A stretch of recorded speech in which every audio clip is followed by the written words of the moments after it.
pairs. First, shape of economic growth description.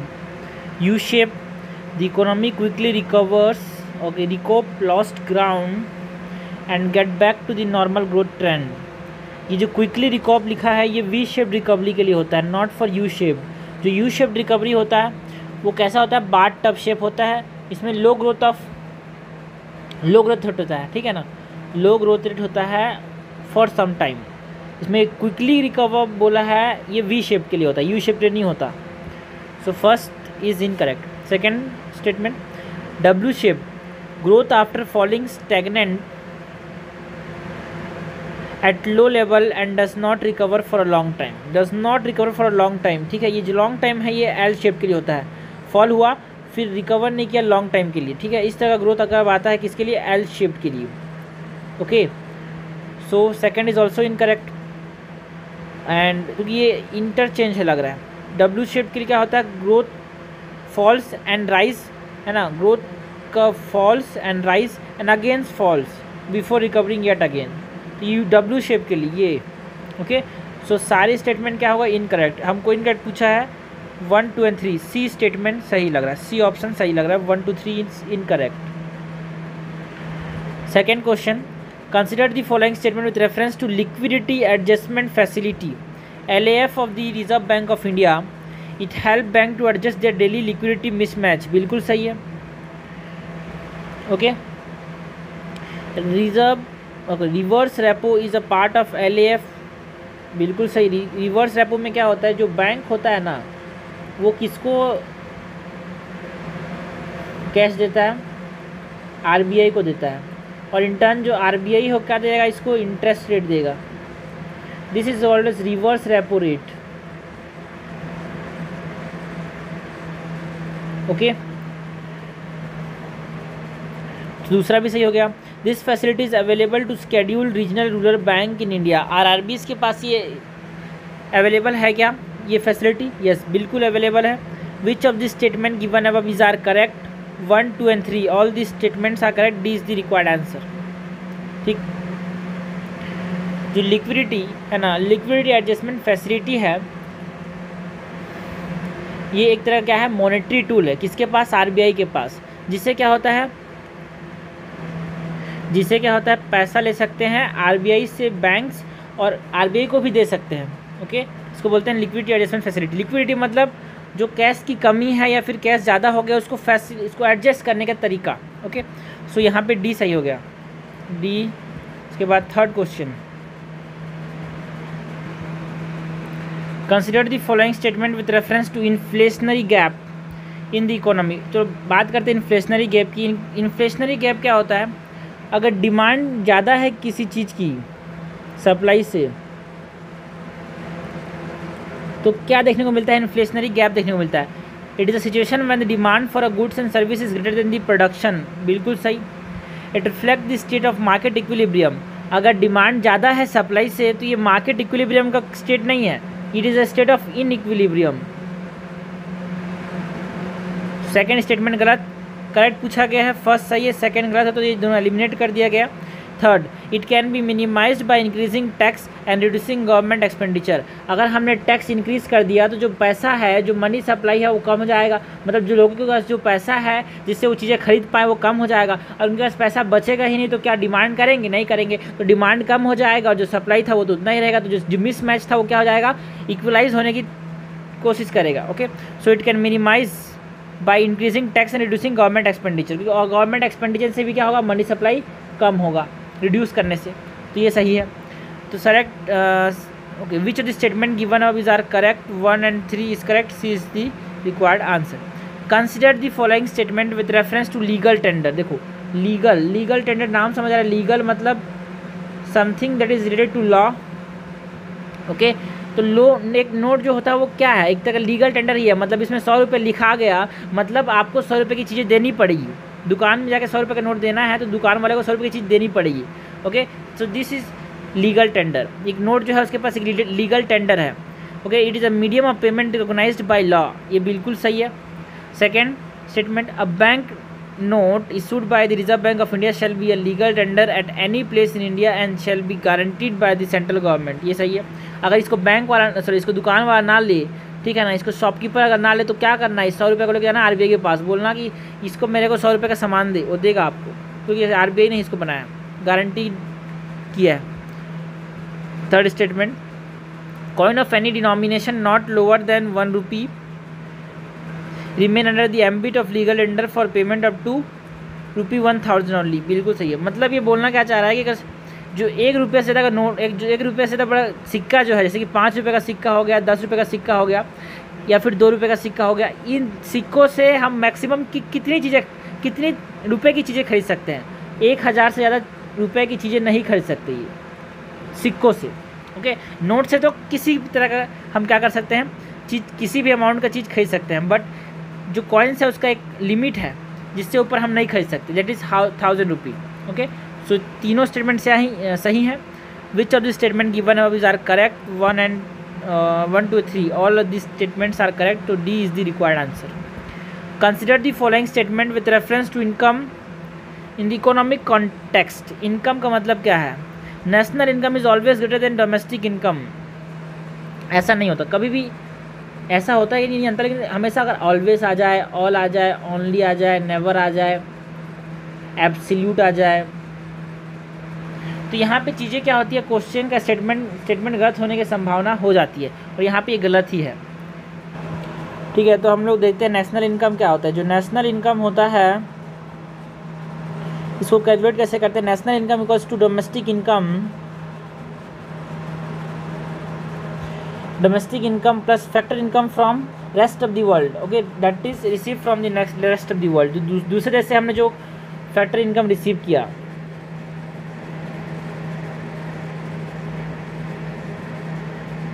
Receive from rest of the world, और उसका subtract करेंगे जो हमने रेस्ट ऑफ द वर्ल्ड को दिया, फैक्टर इनकम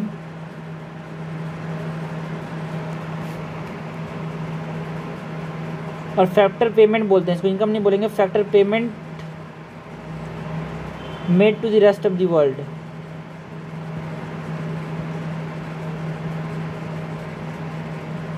अगर ये वाला वैल्यू ज़्यादा है, ठीक है, तो इन दोनों से अगर ये वाला वैल्यू ज़्यादा है तो क्या हो जाएगा, जो नेशनल इनकम होगा वो डोमेस्टिक इनकम से क्या हो जाएगा, कम हो जाएगा। Okay, so it depends on this things, इसीलिए हमेशा ऑलवेज तो नहीं बोल सकते। Second statement, government transfer payments are not part of the personal income. ये गलत है। जो गवर्नमेंट ट्रांसफ़र पेमेंट्स होते हैं, है ना, जैसे कि ओल्ड एज पेंशन हो गया, ओल्ड एज पेंशन ये किसका पार्ट है? ये पर्सनल इनकम का पार्ट होते हैं। अगर ये पर्सनल इनकम का पार्ट है तो ये नॉट बोल रहे हैं, तो ये गलत हो जाएगा। ठीक है, तो इनकट पूछा है, 1 भी इनकट है, 2 भी इनकट है, 1 2 यहाँ पे 2 ऑप्शन में है। Now third, personal disposable income is obtain after adjusting personal income for both tax and non tax payment. बिल्कुल सही है, क्योंकि जो डिस्पोजेबल इनकम है PDG, पर्सनल डिस्पोजेबल इनकम जो है PDI सॉरी, वो क्या होता है, ये personal income that is PI minus personal tax payment minus non tax payment.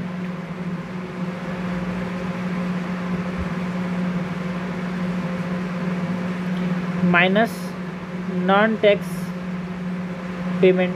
तो क्या लिखा है, ये बोल रहा है क्वेश्चन, जो पर्सनल डिस्पोजेबल इनकम होता है is obtain after adjusting the personal income for both tax and non tax payment. बिल्कुल सही है, पहले एडजस्ट करेंगे तभी तो क्या आएगा, पर्सनल डिस्पोजेबल इनकम आएगा। ओके, तो ये सही है, हमसे इनकट पूछा है, so B 1 and 2 is incorrect. Okay, चलिए 6 नंबर क्वेश्चन लिखते हैं। With reference to capital adequacy requirements as mandated by the Reserve Bank of India, consider the following statements.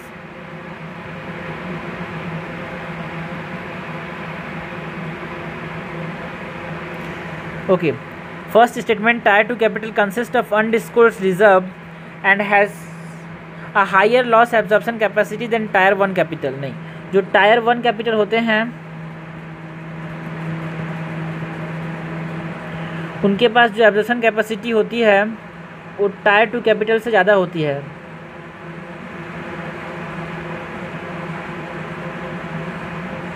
Okay, तो ये गलत हो गया।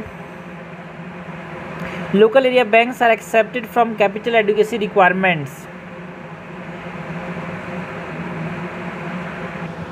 ये भी गलत है कि जो मास्टर डायरेक्शन आया था रिजर्व बैंक ऑफ इंडिया की तरफ से, उसकी वजह से क्या किया गया, लोकल एरिया बैंक्स को इंक्लूड किया गया है कैपिटल एडुकेसी रिक्वायरमेंट्स में। ठीक है, तो ये गलत हो गया। अब the capital reserves representing the surplus arising out of sale proceeds of asset are part of tier 2 capitals. जो टायर 1 कैपिटल होते हैं इसमें क्या आते हैं, शेयर कैपिटल्स आते हैं एंड डिस्क्लोज रिजर्व।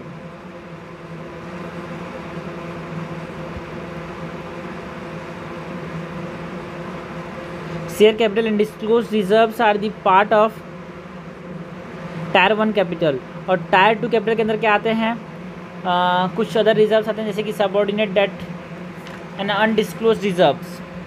जो टायर 2 कैपिटल है उसके अंदर क्या आते हैं, अनडिस्क्लोज रिजर्व्स आते हैं, हाइब्रिड डेट्स आते हैं, सबऑर्डिनेट डेट्स आते हैं। तो यहाँ पे आते हैं undisclosed reserve, okay, subordinate debt, mainly यहाँ पे डेट आते हैं। ओके, जो टायर 2 कैपिटल हैं, सबऑर्डिनेट डेट। ओके, तो यहाँ पे पूछा थर्ड स्टेटमेंट क्या बोल रहा है, the capital reserve representing the surplus arising out of sale proceeds of assets are the part of tyre 2 capital. नहीं, जो कैपिटल रिजर्व्स हैं, जो कैपिटल रिजर्व्स हैं वो किसके पार्ट हैं, वो टायर 1 के पार्ट है, नॉट ऑफ टायर 2। ओके, सो ये भी गलत है। इनकरेक्ट पूछा है 1, 2 एंड 3, डी जो होगा वो सही होगा क्योंकि तीनों इनकरेक्ट हैं। ओके, फिर 7th question, consider the following statements with reference to GVA, gross value added. GVA की बात करनी है। पहला,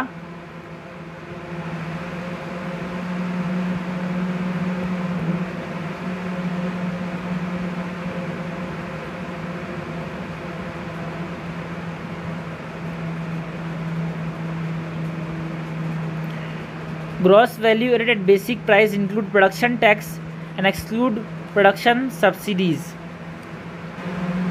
ये सही है क्योंकि जो GVA है, GVA at basic price, GVA at basic price क्या होता है, GVA at basic price equals to GVA at factor cost, सबसे बेसिक मतलब सबसे लोएस्ट लेवल पे फैक्टर कॉस्ट आता है, प्लस प्रोडक्शन होता है, सब चीज़ यहाँ पे प्रोडक्शन होता है। बेसिक प्राइस वाले में production tax minus production subsidies. Okay, तो यहाँ पे ये सही बोल रहा है, प्रोडक्शन टैक्स को इंक्लूड करता है और प्रोडक्शन सब्सिडीज़ को एक्सक्लूड करता है। फर्स्ट स्टेटमेंट सेकंड सही है। Second, GVA at market price include product subsidies and exclude product taxes. तो ये गलत हो जाएगा क्योंकि जो GVA है ये बेसिक प्राइस पे हो गया, फिर GVA at market price, GVA at market price is equal to GVA at basic price plus product tax, यहाँ पे प्रोडक्शन नहीं, product tax minus product subsidies. ठीक है, यहाँ पे क्या होता है, ये एक्सक्लूड बोल रहा है, इंक्लूड करता है, ये इंक्लूड है। सेकेंड स्टेटमेंट गलत हो गया। Third statement, GVA gives a picture of economic activity from producer side, ये भी सही है क्योंकि जो GVA है ना ये क्या बताता है, जो GVA है वो इकोनॉमिक प्रोडक्टिविटी को बताता है।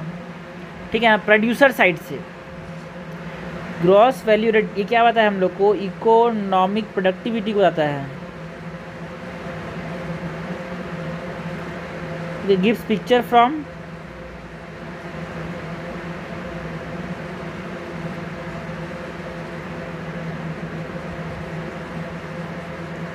Producer side. तो ये सही हो गया। करेक्ट पूछा है हमसे 1 and 3, B option is correct. Who among the following benefits from high inflation rate in the economy, इनमें से किसको ज़्यादा बेनिफिट होगा अगर इन्फ्लेशन ज़्यादा है। पीपल हु सेव मनी, जो देखो जो पैसा सेव करते हैं उनके तो घाटा है, क्योंकि बताओ वो पैसा सेव करके रखे थे, बाद में खर्चा करेंगे बोल के, लेकिन जो पैसा था उनके पास सपोज 100 रुपये का था, प्याज मिलता था 1 किलो जब वो पैसा रखे थे 100 रुपये में, अब वो प्याज मिल रहा है 200 रुपये में, तो 100 रुपये जो रखे हैं उनके लिए घाटा तो है कि अब प्याज तो वही 1 किलो प्याज अब 200 रुपये मिल रहा है। ओके, सो ये इनके लिए बेनिफिट नहीं है, तो एलिमिनेट करते हैं, इन दोनों को एलिमिनेट कर दिया, दूसरा दोनों में है, दूसरा तो होगा ही होगा।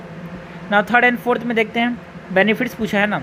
People who have fixed debt, yes, जैसे कि मैंने एक दूसरे आदमी से लोन लिया, अब इससे मैंने एक फिक्स डेट रेट पे लोन लिया। ओके, तो ये तो सोच रहा था कि मेरे को डेट रेट मिल रहा है, अब मैं इस पैसे से क्या खरीदूंगा, कुछ सामान खरीदूंगा, गुड्स, बट अब क्या हुआ, जो इन्फ्लेशन की वजह से गुड्स का प्राइस बढ़ गया। अब जब इसका प्राइस बढ़ गया तो उसी सेम डेट रेट से क्या करेगा, गुड्स कम खरीद पाएगा पहले के मुकाबले। पहले ज़्यादा खरीदता था, मैं जितना पैसे था उतना में से वो पहले ज़्यादा खरीदता था, लेकिन अब उस पैसे से वो क्या कर पाएगा, कम खरीद पाएगा। तो इसके लिए तो क्या हो गया, नुकसान हो गया। मतलब हमको पूछा तो क्या है, हमसे पूछा क्या है कि किसको फ़ायदा होगा, ठीक है ना। पीपल हु हैव, इस आदमी को घाटा हुआ, ठीक है ना, लॉस, बट जिसके people who have fix debt rate, ठीक है ना, मेरे पास जो था मेरे को तो फ़ायदा हुआ ना, क्योंकि मेरा तो जो पैसा था उसी पैसे में मैं, मेरा तो कम पैसा लग रहा है ना। ओके, सो मेरे को फ़ायदा हुआ, इसको नुकसान मतलब मेरा फ़ायदा। Fourth, people with fixed percent wage increment, अच्छा यहाँ पे नुकसान हो रहा है इस आदमी का, तो ये गलत होगा, क्योंकि अगर फिक्स परसेंट वेज इंक्रीमेंट है तो इसका जो परचेसिंग पावर है ना वो कम हो जाएगा, कि इसके पास उस इन्फ्लेशन के हिसाब से इसका वेज बढ़ नहीं रहा है। ओके, सो करेक्ट पूछा है हमसे 2 और 3 वालों का फ़ायदा है, और हमको फ़ायदे वालों का ही पूछा है, बेनिफिट्स पूछा है। हाई इन्फ्लेशन से किसका बेनिफिट्स है, सेकेंड एंड थर्ड, 2 और 3 only, so C is the required answer. Okay okay, consider the following statement with respect to money, money के बारे में बात करना है। For transaction to take place through money there need to be a double coincidence of want. ये जो double coincidence of want वाला जो कॉन्सेप्ट है, ये कब देखने को मिलता था, डबल कोइंसिडेंस ऑफ वॉन्ट वाला, ये बार्टर के अंदर देखने को मिलता है। मनी के केस में ऐसा नहीं है, बार्टर सिस्टम में ये डबल कोइंसिडेंस ऑफ वॉन्ट होना चाहिए। So first is incorrect. Money act as a perfect store of value, money जो है एक परफेक्ट स्टोर ऑफ वैल्यू नहीं है, क्योंकि मनी इसमें इन्फ्लेशन के चांसेस होते हैं। ओके, इस इन्फ्लेशन के रिस्क होते हैं, तो यहाँ पे दोनों गलत है। It is not a perfect store of value. तो अगर मनी क्या नहीं है, परफेक्ट स्टोर ऑफ वैल्यू नहीं है, तो हम लोग किसको बोल सकते हैं, है ना, एब्सोल्युटली तो परफेक्ट नहीं बोल सकते, बट नियर परफेक्ट बोल सकते हैं। किसको, गोल्ड को, रियल इस्टेट। ओके, सो यहाँ पे सेकेंड और फर्स्ट दोनों गलत है। Which of the statement is are correct पूछा है हमसे, neither 1 not 2 is correct. Okay, उसके बाद 10th नंबर का क्वेश्चन देखते हैं। Consider the following statement with reference to India's multi dimensional poverty index. Multi dimensional poverty index की बात करनी है इंडिया की। National income, education and health are the 3 dimension taken into account for this calculation. Yes, India के अंदर जो MPI है, multi dimensional poverty index, उसमें 3 चीज़ों को इस्तेमाल किया जाता है फॉर देयर कैलकुलेशन। ठीक है, इसमें एक तो है एजुकेशन, एक तो है हेल्थ, और एक और क्या, स्टैंडर्ड ऑफ लिविंग। ओके, ये 3 चीज़ों का इस्तेमाल किया जाता है मल्टी डायमेंशनल पोवर्टी इंडेक्स को कैलकुलेट करने में। तो ये गलत हो जाएगा क्योंकि यहाँ पे नेशनल इनकम बोल रहा है। Opening a new Jan Dhan account by the previously unbanked population will improve the India's MPI performance. हाँ, पहले जो बैंक्स नहीं थे, अब उनके बैंक अकाउंट नहीं थे जिनके पास, अब उनके पास भी बैंक अकाउंट आ जाएंगे, जिससे हम क्या होगा, हमारा जो रैंक होगा मल्टी डायमेंशनल पोवर्टी इंडेक्स में वो इम्प्रूव करेगा। सही है ये तो। ओके, सो इन कैट पूछा है हमसे 1 only, 1 is incorrect. 11th number question देखते हैं। Consider the following statements with respect to gross domestic product. GDP के बारे में बताइए statements. GDP, gross domestic product. Okay, GDP deflator पूछा है, GDP नहीं पूछा, GDP डिफ्लेटर पूछा है। Okay, change in consumption pattern are reflected in GDP deflator, बिल्कुल सही है कि जो जीडीपी डिफ्लेटर है उसमें क्या क्या चीज़ें हम देख सकते हैं, है ना। जो चेंजिंग अगर कंजप्शन चेंज हो रहा है तो वही बताया जाएगा इसमें, जीडीपी डिफ्लेटर से पता चल जाएगा। चेंजिंग एक्सपेंडिचर वो भी पता चल जाएगा, है ना। कोई नई पैटर्न, है ना, अगर कोई नया गुड्स एंड सर्विस हमने इंट्रोड्यूस किया इकोनॉमी पे, उसका क्या फ़र्क पड़ रहा है वो भी हमको देखने को मिल जाएगा। इंट्रोडक्शन ऑफ कुछ नया गुड्स एंड सर्विस इंट्रोड्यूस किया, उसका क्या फ़र्क पड़ता है इकोनॉमी पे, वो हम लोग देख सकते हैं जीडीपी डिफ्लेटर से। ओके, सो पहला सही हो जाएगा। Changes in the consumption pattern are reflected in the GDP deflator, बिल्कुल सही है। The basket of goods and service for measuring GDP deflator is larger than that for measuring consumer price index. Yes, पहले जो inflation है हम लोग उसको CPI से देखते थे, बट अब क्या अब सर किससे देखते हैं, GDP डिफ्लेटर से।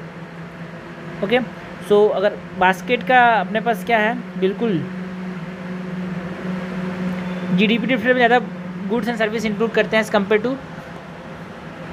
Compare to what, CPI।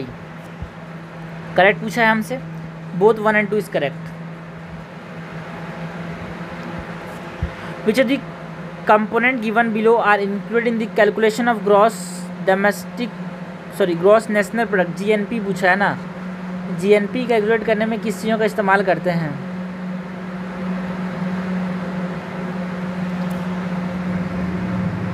Okay, gross national product जो कि एक कंट्री के द्वारा प्रोड्यूस किया गया। अब उसका मतलब समझते हैं।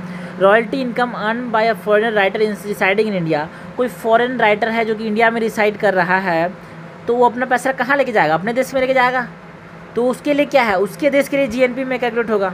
सो फर्स्ट इज इनकरेक्ट, तो पहला एलिमिनेट कर दिया, दूसरा दोनों में है, दूसरा सही होगा। थर्ड देखते हैं, phone manufactured by a foreign company in a special economic zone in India, कोई भी फॉरेन कंपनी हमारे देश में आके अगर कोई चीज़ बना रही है तो वो उसके देश में जाएगा, वो पैसा हमारे देश में नहीं लगेगा, तो ये गलत। इसलिए तो गवर्नमेंट बोल रही है मेड इन इंडिया, कुछ भी बनाओ लेकिन देश में बनाओ, क्योंकि देश का पैसा देश में ही रहेगा।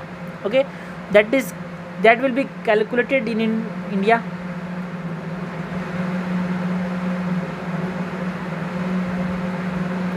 Fourth statement, the defence expenditure incurred by the union government in buying fighter jets from foreign countries. Yes, ये अपने देश के जीएनपी में कैलकुलेट होगा, क्योंकि दूसरे देश से हम बाई कर रहे हैं ना, अपने देश के पैसे से बाई कर रहे हैं।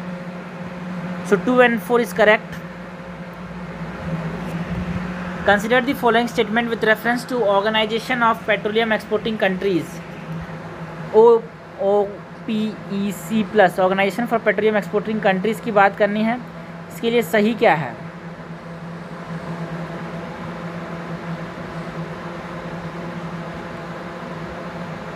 It was created with declaration between OPEC countries and G7 countries. नहीं, ओपेक नहीं है, ओपेक प्लस तो है, बट यहाँ पे G7 कंट्रीज नहीं था।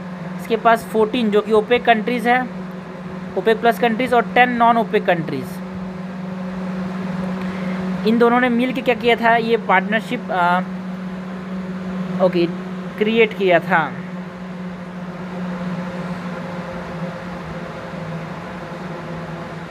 तो ये गलत हो गया। All OPEC plus country require unanimous approval of member, ये सही है। क्योंकि ओपेक प्लस डील में ना सारे लोगों का अनएमिनियस अप्रूवल ज़रूरी होता है, जैसे नेटो में होता है।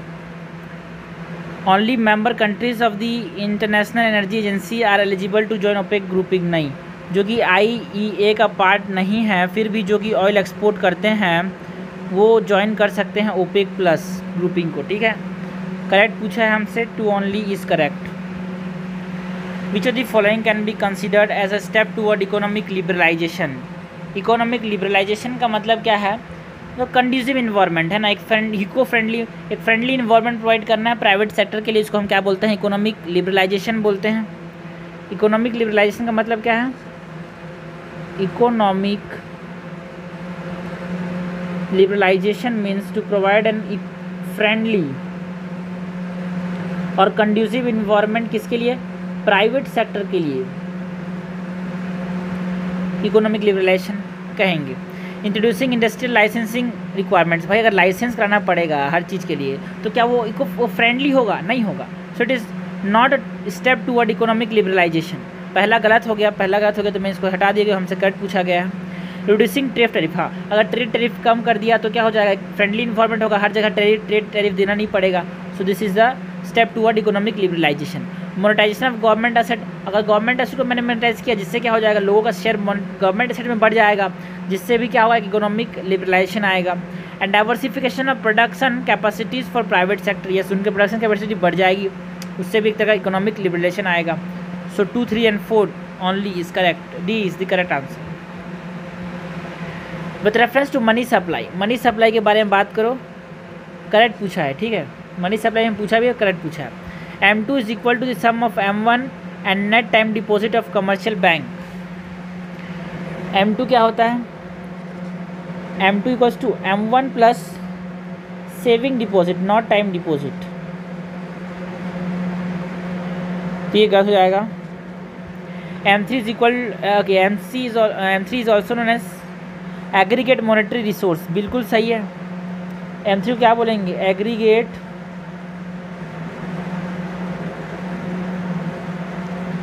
मॉनेटरी रिसोर्स बोलेंगे। और M4 is the most liquid easiest, it is the most liquid and easiest form of transaction. No M3 ये M4 नहीं है, M1 is the most liquid and easiest form of transaction, ये गलत हो गया। Correct पूछा है हमसे 2 only. Consider the following statement with reference to, consider the following statement with reference to liquidity coverage ratio LCR। Liquidity coverage ratio की बात करनी है। LCR is the amount of high quality liquid asset maintain by banks to meet short term financial obligation, बिल्कुल सही है ना। कुछ समय के लिए जो पैसे जरूरत पड़ती है, सपोज आज दिवाली का दिन है, कल दिवाली का दिन है, आज बहुत सारे लोगों ने पैसा निकालना पड़ेगा, सामान खरीदने, पटाखे खरीदने हैं, तो फटाफट लोग बैंक के पास जाएंगे और पैसा ले लेंगे अपने। और बैंक अपने लिए रखता तो नहीं है पैसा इतना, क्योंकि बाकी सब तो लोग लोन देने के लिए इस्तेमाल कर लेता है। तो जो शॉर्ट टर्म के लिए जो लिक्विड उसको जो पैसा उसको चाहिए होता है उसको बोलते हैं लिक्विडिटी कवरेज रेशियो, कितना वो उसके पास एबिलिटी है कि उसको मेंटेन कर सके, ठीक है ना। ओके 16 का क्या हो जाएगा? फर्स्ट सही है। Second, RBI has allowed bank to use entire SLR। SLR is the amount of money that the bank has to cap with themself. S से SLR, S से सेल्फ, ठीक है। CRR जो होता है वो RBI के पास बैंक को डिपॉजिट करना पड़ता है। ओके सो ये क्या हो जाएगा? सही। ओके रुक जाओ। RBI has allowed banks to use entire statutory liquidity ratio eligible asset held by them to meet LCR requirement. हाँ जो खुद के पास पैसे रखे हैं उसको जब पैसे की जरूरत पड़े तो खुद इस्तेमाल कर लो, ऐसा किसने बोला? RBI ने बोला है, ठीक है। दूसरा सही हो जाएगा। Third, LCR may lead to higher loans issued to the businesses which could result in faster economic growth. भाई जब तेरे को देखो समझ थोड़ा सा कॉन्सेप्ट लगा, LCR मतलब लिक्विडिटी कवरेज रेशियो जो कि रखना पड़ता है, ठीक है। अगर LCR है इससे क्या होगा? कम लोन देना पड़ेगा, पैसा दे देंगे ना भाई, तो बचा कहाँ पैसा बचा ही नहीं, तो लो लोन्स है ना, smaller loans, sorry lesser loans, कम लोन देंगे बैंक। और अगर बैंक कम लोन देंगे तो इकोनॉमिक ग्रोथ फास्ट होगा क्या? नहीं होगा, स्लोअर इकोनॉमिक ग्रोथ। सो ये गलत हो जाएगा। हमसे पूछा क्या है? करेक्ट पूछा है, 1 and 2 is correct. With reference to price elasticity of demand consider the following statement. With reference to what? Price elasticity of demand, consider the following statement. First, it refers to the measures of the responsiveness of demand for a good to change in its price. Price elasticity का concept है ये। कौन सा concept है? Price elasticity. Price elasticity का मतलब है कि डिमांड कितना चेंज हुआ प्राइस के चेंज होने से। अगर सपोज प्राइस बढ़ गया तो डिमांड कितना चेंज हुआ, इसको क्या बोलते हैं? Price elasticity. It refers to the measure of responsiveness of the demand for good to change in the price, बिल्कुल सही है। तो अगर पहला सही है तो ये दोनों हटा दिया क्योंकि हमसे करेक्ट पूछा गया है।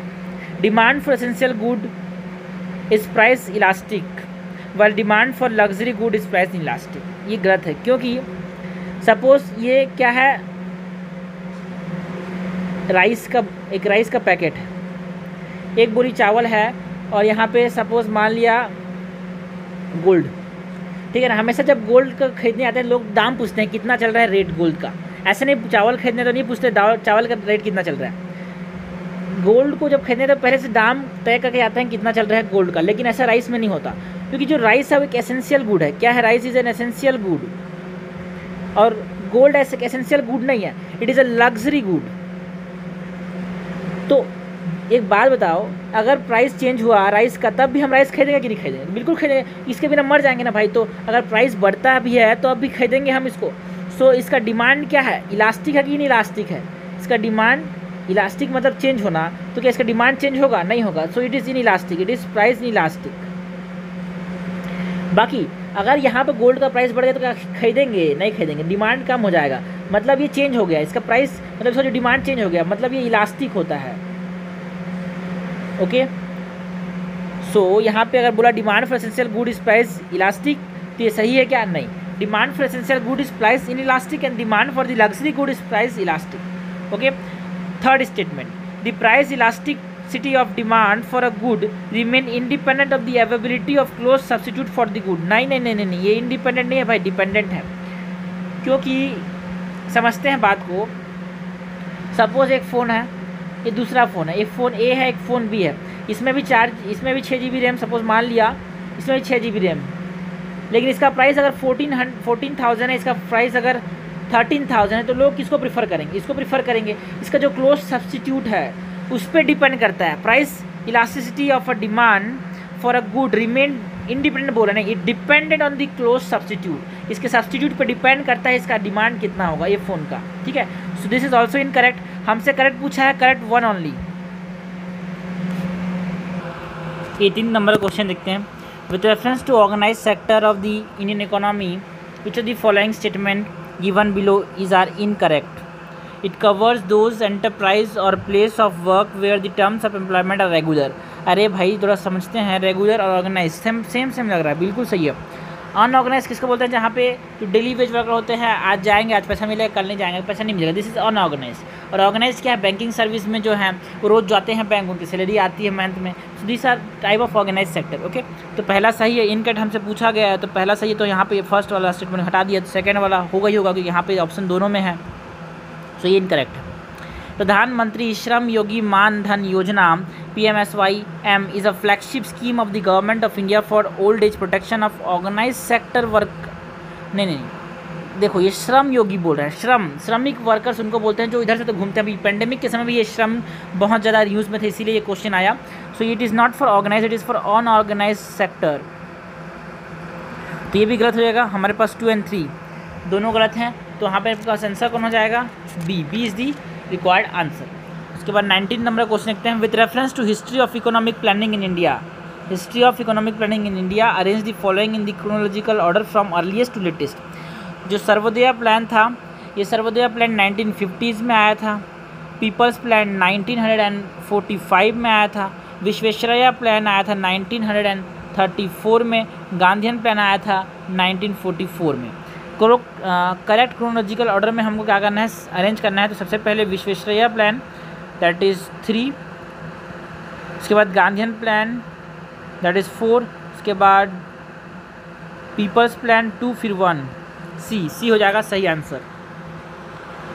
With reference to marginal utility consider the following statement. If consumption of an item increase the marginal utility, मतलब उसका कितना इस्तेमाल होगा।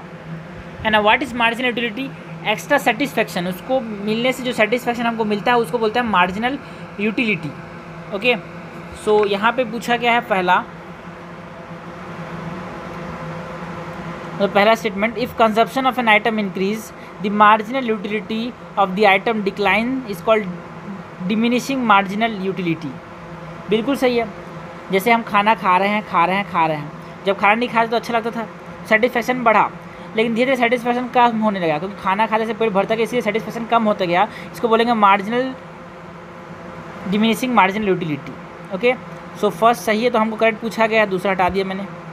When consuming more of an item that brings no extra satisfaction ऐसा चीज़ खा रहे हैं, जैसे हमारे पास एक फ़ोन था, एक और फ़ोन मिलने से क्या सेटिस्फेक्शन मिलेगा? नहीं मिलेगा। एक फ़ोन नहीं था तब तक एक फ़ोन की ज़रूरत पड़ती थी तो सेटिस्फेक्शन मिलता, अब और फ़ोन के साथ सेटिस्फेक्शन नहीं मिल रहा है। So no extra satisfaction is called negative marginal utility. No, it is called as zero marginal utility, है ना, zero marginal utility.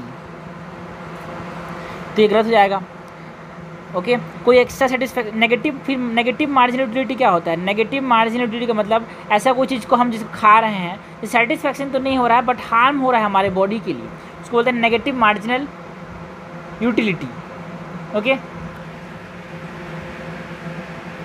Like a piece of cake, cake खाते जा रहे हैं, हमको क्या कर देगा? बीमार बना देगा भाई। तो क्या हो जाएगा? नेगेटिव मार्जिनल यूटिलिटी बोलेंगे उसको। Diamond has very high margin utility, मतलब क्योंकि डायमंड क्या एक रेयर है ना, और जो चीज़ बहुत मुश्किल से मिलती है उसके लिए मार्जिन यूटिलिटी, उसके लिए जो सेटिस्फेक्शन का लेवल होता है मिलने के बाद वो बहुत ज़्यादा होता है, इसीलिए मैंने बोला diamond have very high marginal utility. तो ये सही है। करेक्ट क्या हो जाएगा? 1 and 3, C is the required answer. Okay, 21 नंबर क्वेश्चन देखते हैं। With reference to banking in India, which of this statement is correctly describe the term haircut. Okay, haircut किसको बोलते हैं? हेयर कट एक तरह का क्या है? डिफरेंस है। Difference between what? सपोज आप बैंक गए, सपोज एक बैंक है, वहाँ आप लोन लेने गए, तो बैंक आपको लोन किस बेसिस पे देगा? वो बोलेगा ना भाई तेरे पास ऐसा किस चीज़, क्या चीज़ है जिसकी बेसिस पे तेरे को लोन दूँ? तेरे पास ज़मीन है, तेरे पास गाड़ी है, तेरे पास क्या चीज़ है जिसकी वजह से तेरे को लोन दूँ? ठीक है, तो आपने बोला हाँ भाई मेरे पास एक लैंड है जो कि 5 एकड़ की है, तो आप इसका जो कोलेट्रल था, सिक्योरिटी था, उसको लेके गए, इसको दिए, जब मैं तेरे को पैसा नहीं दे पाऊंगा बैंक तो तू सिक्योरिटी को ले जाना, ऐसा बोल के आप उससे पैसा लिए। Okay, so this is what we called collateral. इसको क्या बोलते हैं? कोलेट्रल बोलते हैं। तो हेयर कट क्या है? हेयर कट एक डिफरेंस है। Difference between what? Difference between the loan and the collateral. It is a difference between loan amount and the actual value of asset use as a collateral. Asset मतलब जमीन मेरे पास पूंजी है ना, ये मेरे पास एसेट है। ओके, दोनों के पीछे difference.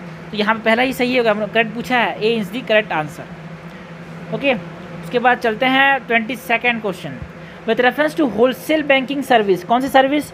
Wholesale banking service consider the following statement, they are offered to both the government and private agencies. जो होलसेल बैंकिंग सर्विस होती है क्या दोनों को दिया जाता है? बिल्कुल सही है। Currency conversion and underwriting securities are included among them. Yes, wholesale banking के अंदर ये आते हैं। और क्या क्या आता है होलसेल बैंकिंग के अंदर? होलसेल के अंदर क्या आता है वो इंपॉर्टेंट नहीं होता है, बहुत सी चीज़ें आती है, बट करेंसी देखिए होलसेल बैंकिंग क्या क्या क्या आता है लिख लेते हैं। चलिए, होलसेल बैंकिंग के अंदर क्या आता है? करेंसी कन्वर्जन, जो कि पहला बोल ही रहा है। ओके, जो फॉरेन एक्सचेंज होते हैं वो। कैपिटल फाइनेंसिंग होता है, लार्ज ट्रेड ट्रांजैक्शंस होते हैं।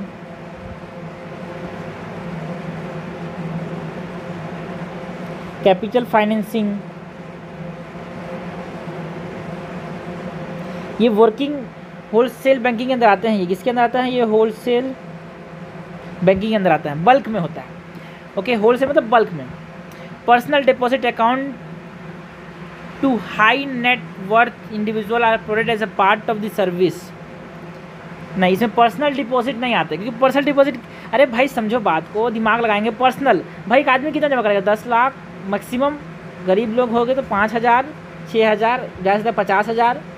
तो ये क्या है? होलसेल बैंकिंग थोड़ी ना होगा यार, ये तो रिटेल टाइप का लग रहा है, छोटी मोटी चीज़ें हैं। तो पर्सनल डिपॉजिट होलसेल बैंकिंग के अंदर नहीं आता।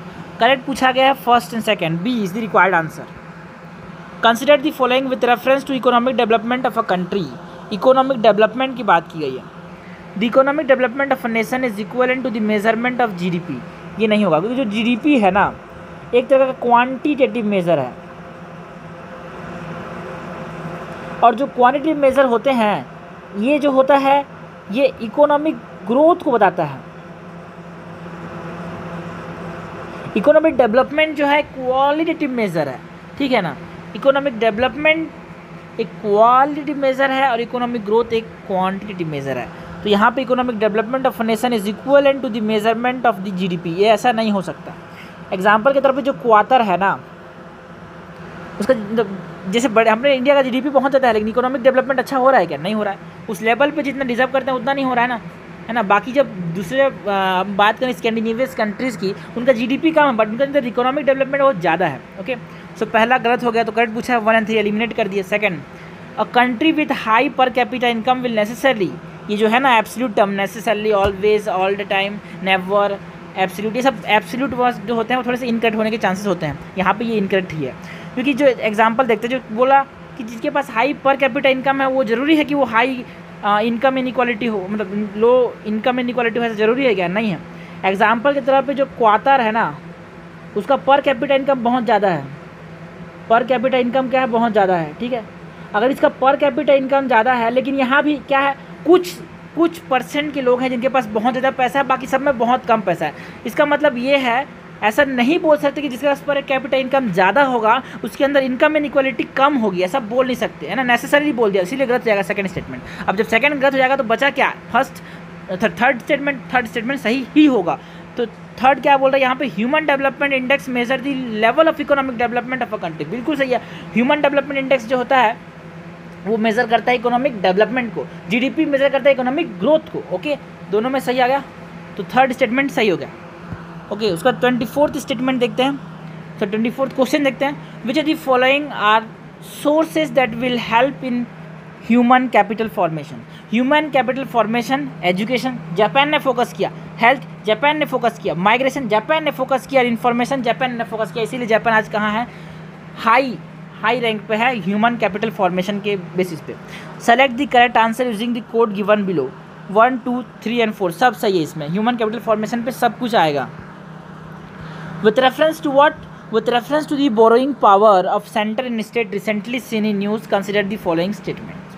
थोड़ा सा ट्रिकी क्वेश्चन है, नहीं थोड़ा सा अच्छा क्वेश्चन है। The center can borrow by pledging the securities of the consolidated fund of India within such limit as fixed by the cabinet committee on economic affairs.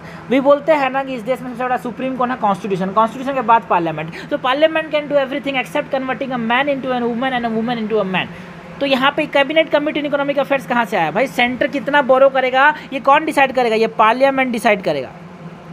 सो ये गलत हो गया ना। जब फर्स्ट गलत हो गया तो मैंने 2 ऑप्शन एलिमिनेट कर दिया। हमसे पूछा क्या? करेक्ट पूछा है। A state can not raise any loan without the consent of central government if it has some outstanding part of the loan given by the central government. ये बहुत ही लॉजिकल थिंकिंग है, लॉजिकल चीज़ है कि भाई मैंने किसी आदमी से लोन लिया है और अगर मेरे को उससे और लोन लेना है तो जब तक वो नहीं बोलेगा कि मैं कैसे ले लूँगा उससे, है ना। तो स्टेट अगर सेंटर से लोन लेके रखा है और ये सेंटर के परमिशन के बिना अगर सेंटर के साथ लोन चाहते तो क्या एक लॉजिकल चीज़ है क्या? ये ऐसा हो सकता है कि नहीं हो सकता? तो बिल्कुल सही है। इसको क्या लेगा? परमिशन लेना पड़ेगा सेंटर से। तो सेकंड स्टेटमेंट सही है। ये बोल रहा है कि can not raise any loan, बिल्कुल सही है। नहीं ले सकता भाई उसके परमिशन के बिना, उसका पैसा ही नहीं चुकाया पूरा और पैसा लूँगा बोलेगा तो देगा? नहीं देगा, बिल्कुल नहीं देगा। Third statement, the state can borrow from the consolidated fund of state within such limit as fixed by the parliament. तो यहाँ पे समझने की बात यह है, सेंटर के रेस्पेक्ट में सेंटर डिसाइड करेगा और स्टेट के रेस्पेक्ट में जब स्टेट की बात हो रही है, कंसोलिडेटेड फंड ऑफ स्टेट की बात हो रही है, तो पार्लियामेंट कैसे डिसाइड करेगा? यहाँ पे स्टेट लेजिस्लेचर डिसाइड करेगा कि कितना वो बोरो कर सकता है। तो ये थर्ड स्टेटमेंट भी गलत हो गया। Fourth statement, reform linked borrowing provisions with reform linked borrowing provisions were brought in to nudge state on implementing certain progressive reform during the pandemic. बिल्कुल सही है। पैंडेमिक के समय बहुत सारे रिफॉर्म लाए गए थे, जैसे कि क्या है? एग्जांपल देते हैं। एग्जांपल के तौर पे जो पैंडेमिक के समय 1 नेशन 1 राशन कार्ड जो स्कीम था, एक रिफॉर्म है भाई, स्कीम नहीं बोल सकते इसको। 1 नेशन 1 राशन कार्ड एक रिफॉर्म है, ये इंट्रोड्यूस किया गया था, ठीक है ना। और बोल सकते हैं ease of doing business reform जो इंट्रोड्यूस किए गए थे, पावर सेक्टर रिफॉर्म,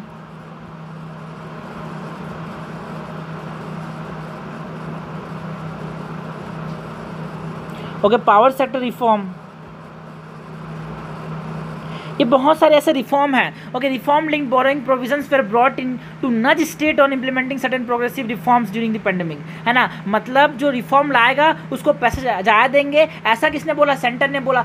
जिससे क्या होगा, जो स्टेट्स होंगे वो कोशिश करेंगे नए नए रिफॉर्म लाने की, नए नए चीज़ों को इम्प्लीमेंट करने की, जिससे अपना डेवलपमेंट अच्छे से हो सके। ऐसा मेनली इस्तेमाल किया गया था पैंडेमिक के समय। तो ये तो सही है। So which of the statement given above are correct? 2 and 4 is correct. A, consider the following statement with respect to inflation targeting in India. Inflation targeting की बात करनी है।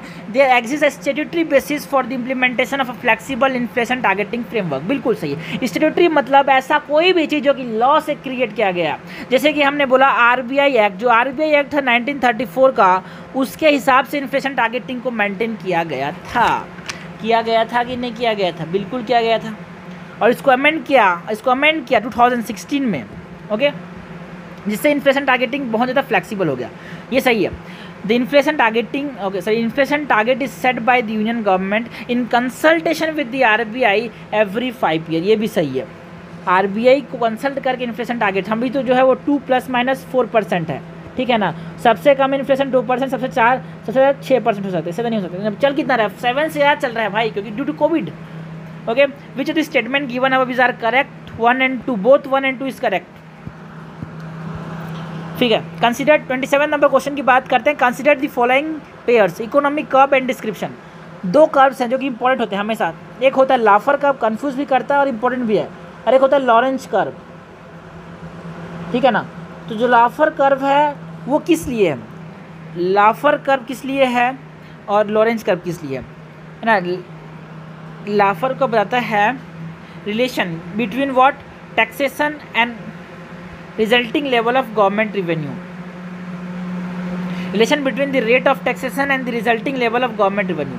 भाई मैं कोई सा भी टैक्स लगाया, उसका क्या इफेक्ट पड़ रहा है गवर्नमेंट रिवेन्यू पे, उसको स्टडी कौन सा कर्व करता है? लाफर कर्व करता है। और लॉरेंज कर्व क्या करता है? लॉरेंज कर्व जो होता है वो जो इनकम इनइक्वालिटी है, इनकम का जो डिस्ट्रीब्यूशन है, कोई भी पॉपुलेशन कोई भी कंट्री के अंदर, उसको स्टडी करता है। ओके, ये इनकम का डिस्ट्रीब्यूशन, इनकम डिस्ट्रीब्यूशन की स्टडी करता है। और जो लाफर कर्व है वो टैक्स कोई सा भी जो गवर्नमेंट लगाती है उसका गवर्नमेंट रिवेन्यू में इफेक्ट क्या पड़ रहा है, ये कैसे पता चलेगा? ये लाफर कर्व से पता चलेगा। और जो एक पॉपुलेशन के अंदर, एक कंट्री के अंदर जो इनकम का डिस्ट्रीब्यूशन है वो कैसे पता चलेगा? लॉरेंज कर्व से पता चलेगा। तो लेकिन यहाँ पे जो स्टेटमेंट्स है थोड़े से अब उल्टा नीचे कर दिया है ना।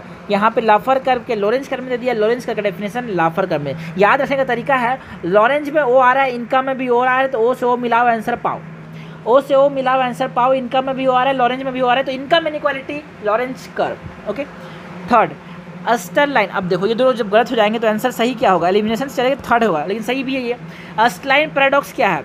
अस्टलाइन पैराडॉक्स क्या है? Paradoxical relation between the growth in GDP and the level of happiness. ऐसा नहीं है जरूरी कि भाई अगर जीडीपी का ग्रोथ हो रहा है तो लोगों के बीच में खुशियाँ हो। ओके, जैसे कि हमने बोला इस कंट्री में, इंडिया के अंदर क्या है, बहुत ज़्यादा 70% of the wealth is concerned in 1% of the people. 1% जो पीपल है उनके पास 70% पैसा है, तो इससे उनके लिए हैप्पीनेस आ रही है। बट बाकी जो 99% पॉपुलेशन के लिए हैप्पीनेस नहीं आ रही है। जीडीपी का तो ग्रोथ हो रहा है कि जो और पैसा वाला हो गया, तो जीडीपी का तो ग्रोथ हुआ। इसका मतलब ये नहीं कि जो 99% पॉपुलेशन है उसके पास हैप्पीनेस आया।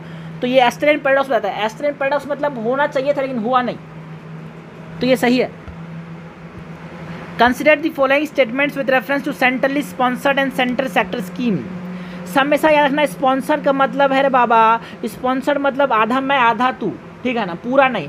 और अगर सेंट्रल सेक्टर हुआ मतलब पूरा का पूरा कौन पैसा देगा? सेंटर देगा, ठीक है। तो ऑल 100% पैसा कौन देगा? 100% पैसा देगा सेंटर। अगर सेंट्रली सेक्टर स्कीम हुआ तो, अगर सेंट्रली स्पॉन्सर्ड स्कीम हुआ तो आधा मैं दूंगा, आधा तू देगा। तू कौन? बोलते state. Okay, consider the following statement with respect to centrally sponsored and centrally sector scheme. बिल्कुल सही है। First, the central sector scheme are 100% funded by the union government. बिल्कुल सही है, पहला सही है, तो मैंने दूसरा ओनली वाला हटा दिया। करेक्ट पूछा गया हमसे। The budgetary expenditure for centrally sponsored scheme is higher than the central sector scheme. 2021 financial 2021-22 की बात की है, जो फिजिकल ईयर 2021-22 था, यहाँ पे जो सेंट्रल सेक्टर स्कीम थे ना भाई, जो सेंट्रल सेक्टर स्कीम थे ना, उनका बजटरी अलाउंस ज़्यादा था as compare to centrally sponsored scheme. Okay, so this is the incorrect statement. दूसरा हटा दिया मैंने, तो आंसर 1 हो सकता है, ए हो सकता है, फिर बी हो सकता है। Okay, PM Kisan Samman Nidhi is centrally sponsored scheme having equal contribution from the state and the centre. जो पीएम सम्मान निधि है वो सेंट्रल सेक्टर स्कीम नहीं, सॉरी सेंट्रल स्पॉन्सर्ड स्कीम नहीं है, ये सेंट्रल सेक्टर स्कीम है। Okay, it is central sector scheme, it is 100% funded by the state union government. तो दूसरा गलत हो गया, पहला भी दूसरा तीसरा गलत हो गया, तो required answer is a, 1 only is correct. अब बात करते हैं DICGC की। एक आर्म है भाई DI, ये इंपॉर्टेंट है, बहुत इंपॉर्टेंट है। RBI तो बहुत ही इंपॉर्टेंट है, ठीक है ना। RBI के कितने आर्म्स हैं वो बहुत ही इंपॉर्टेंट है। DICGC एक आर्म है किसका, RBI का, ठीक है, एक आर्म है RBI का। ओके, सो हमको पूछा गया with reference to deposit insurance and credit guaranteed corporation that is DICGC consider the following statement, the branches of foreign bank functioning in India are insured by DICGC। हाँ, जो foreign bank की जो branch है जो India के अंदर काम कर रही है उसको रेगुलेट कौन करता है, उसको देखता कौन है भाई, DICGC देखता है। पहला सही हो गया, पहला सही हो गया, दूसरा को मैंने बी वाले को हटा दिया कि उसमें पहला है ही नहीं। The DICGC ensure deposit of individual and the state government, नहीं, ये डिपॉजिट का देख रेख नहीं करता भाई, ये सब काम नहीं है DICGC का। दूसरा मैंने हटा दिया। The deposit insurance coverage limit is applied separately to the deposit in each bank. Sorry, ये जो ऊपर वाला है ना, यहाँ पे डिपॉजिट को देखता है बट इस स्टेट गवर्नमेंट के डिपॉजिट को नहीं देखता है, ठीक है, दूसरा गलत हो जाएगा, ठीक है। Saving fix saving deposit, fix deposit, current deposit को ये देखता है, बाकी जो डिपॉजिट है स्टेट गवर्नमेंट सेंट्रल गवर्नमेंट को उसको ये नहीं देखता। इंटर बैंक डिपॉजिट है उनको ये नहीं देखता, deposit of the foreign government है उनको ये नहीं देखता, ठीक है ना। सो DICGC saving deposit, current deposit, fix deposit, ये सबको तो देखता है, एक्सेप्ट क्या क्या नहीं देखता, ये स्टेट है और जो सेंट्रल डिपॉजिट है, सेंट्रल गवर्नमेंट की डिपॉजिट है, उनको नहीं देखता। ओके, जो फॉरेन बैंक्स हैं उनकी डिपॉजिट को ये नहीं देखता। ओके, तो दूसरा गलत हो जाएगा, दूसरा गलत हो गया। The deposit insurance coverage limit is applied separately to deposit in each bank. हाँ, जो डिपॉजिट इंश्योरेंस कवरेज लिमिट है वो हर बैंक में अलग अलग लगाया जाता है, ये एक फैक्ट है जो कि याद होना चाहिए। Okay, so 1 and 3 is correct, C is the required answer. With reference to the seasonal unemployment which of the statement given below is are correct. Seasonal unemployment की बात करनी है। It always occur due to the trade cycle specially recessional cycle. ये always word आ जाता है ना, वो कहाँ पे गलत हो जाता है ना, ऑलवेज वॉलवेज वाला कोई चक्कर नहीं है यहाँ पे, है ना। ऑलवेज, ऑल, नेवर, ये सब थोड़े से एक्सक्लूड वर्ड होते हैं, गलत हो जाते हैं मेनली, ठीक है ना, यहाँ पे गलत भी है। Such unemployment is prominent in agriculture sector in India. बिल्कुल से एग्रीकल्चर यहाँ पे सीजनल है, पानी गिरा तो अच्छा होगा, नहीं तो अच्छा नहीं होगा। Select correct answer using the code given below 2 only.